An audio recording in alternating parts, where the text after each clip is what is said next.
সাধারণ মানুষ যেই কারণে রাস্তায় নেমেছিল সেই সাধারণ মানুষের দাবি দেওয়া আজকে আমাদের জুলাই ইশতেহারে ঘোষণা করব। কারণ নতুন বাংলাদেশের যে ইশতেহার, এই ইশতেহারের মাধ্যমে বাংলাদেশ শোষণমুক্ত একটা বাংলাদেশ, বৈষম্য মুক্ত একটা বাংলাদেশ হবে, এটাই আমরা প্রত্যাশা করি। জুলাই বিপ্লবের পরেও যাতে কোনো বৈষম্য না থাকে বাংলাদেশ, সেই বৈষম্যের জন্য যতদিন লড়াই চলা লাগে সেই লড়াই করব, সেই ইশতেহার আজকে আমরা ঘোষণা করব। নতুন বাংলাদেশ ইশতেহারে আমরা অনেকগুলো দফার কথা এবং অনেকগুলো নতুন বিষয়, যে নতুন বিষয়গুলো ৭১ পরবর্তী সময় থেকে বাংলাদেশের কোনোভাবেই কখনো প্রতিষ্ঠিত হয় না এবং জুলাই পদযাত্রার মাধ্যমে সারা বাংলাদেশের প্রান্তিক মানুষের অধিকার যাতে নিশ্চিত হয় এবং আমাদের উন্নত পররাষ্ট্রনীতি এবং প্রবাসীদের অধিকার যাতে বিশ্বের দরবারে আমরা উন্নত সহিত আমরা যাতে বিশ্বের দরবারে হাজির হতে পারি, সেই নতুন বাংলাদেশের ইশতেহারটা আজকে সারা বাংলাদেশের মানুষ জানবে, যেখানে মানুষের সকল অধিকার প্রতিষ্ঠার লড়াইয়ের সংগ্রামের আলাপ থাকবে। সাধারণ মানুষ যেই কারণে রাস্তায় নেমেছিল সেই সাধারণ মানুষের দাবি দেওয়া আজকে আমাদের জুলাই ইশতেহারে ঘোষণা করব। কারণ আপনি দেখেছেন বিগত ১ বছর হয়ে গেছে সরকারের পক্ষ থেকে এখন কোনো ইশতেহার নাই। তো সাধারণ মানুষের যে আশা আকাঙ্ক্ষা, কিন্তু সেই দল হিসেবে জুলাই গণঅভ্যুত্থানের একটা শক্তিশালী দল হিসেবে আমরা তো সেইটা বাস্তবায়ন আমাদের মূল প্রতিপাদ্য বিষয়। কারণ সরকার যদি সরে যায় কিন্তু আমাদের কিছু করে না। আমরা যাদেরকে জনগণের কাছে ওয়াদা দিয়েছি সেই ওয়াদা বাস্তবায়ন করাই হচ্ছে আমাদের মূল ম্যান্ডেট।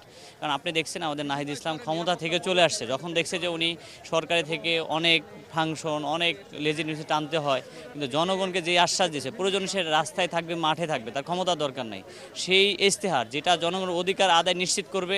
বিগত ৫৩ বছর স্বাধীনতা হওয়ার পর মানুষ যে বৈষম্যের শিকার হয়েছে, সেই বৈষম্যহীন আগামীর বাংলাদেশ যাতে জুলাই বিপ্লবের পরেও যাতে কোনো বৈষম্য না থাকে বাংলাদেশ, সেই বৈষম্যের জন্য যতদিন লড়াই চলা লাগে সেই লড়াই করব, সেই ইশতেহার আজকে আমরা ঘোষণা করব। আমরা যে জুলাই গণঅভ্যুত্থানের মাধ্যমে একটা ফ্যাসিবাদ সরকারকে দেশ ত্যাগ করতে বাধ্য করেছিলাম, একটা খুনি সরকারকে দেশ ত্যাগ করতে বাধ্য করেছিলাম, যেটা আমাদের ভাইদের রক্তের উপর দিয়ে গঠিত হয়েছিল, যেই সংগ্রাম, সেই সংগ্রামকে যাতে কোনোভাবে কেউ ধূলিসাৎ না করতে পারে, সেই সংগ্রামকে যাতে কোনোভাবে কেউ অন্যদিকে প্রবাহিত না করতে পারে, সেই দিক নিয়ে আলোচনা করা, তাদের সাথে আবার পুনর্মিলন হওয়া এবং আমাদের যে ইশতেহার ঘোষণা হবে আজকে, সেই ইশতেহার সম্পর্কে সবাইকে, পুরো বাংলাদেশকে একত্রিতভাবে জানানো।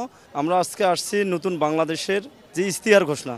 আমাদের প্রত্যাশা হচ্ছে মাধ্যমে বাংলাদেশে গত ১৬ বছরে স্বৈরাচার যে ধরনের জুলুম, নির্যাতন, অন্যায়, গুম খুন করেছে, সাধারণ মানুষকে যেভাবে তার অধিকার থেকে বঞ্চিত করেছে, এই ইশতেহারের মাধ্যমে দল মত নির্বিশেষে বাংলাদেশ একটা নতুন বাংলাদেশ বিনির্মাণের স্বার্থে আমরা আজকে এই শহীদ মিনার থেকে এর প্রতিফলনটা দেখতে পাবো।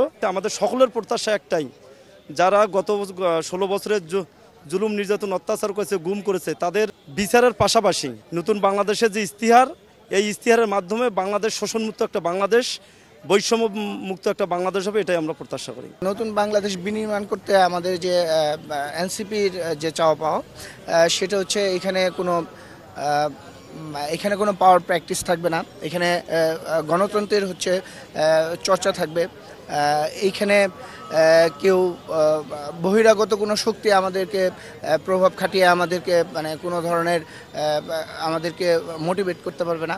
বাংলাদেশে আপনারা আমাদেরকে দেখা যায় যে সরকার যখন ক্ষমতায় থাকে তখন সেই সরকার প্রশাসন আমাদের সব কিছু তাদের দিকে আসলে কাজ করা শুরু করে। সেই ক্ষেত্রে আমাদের যারা নিরপরাধ লোক আছে তারা আসলে ন্যায় ভিত্তিক কোনো ব্যবস্থার দিকে আগাচ্ছে।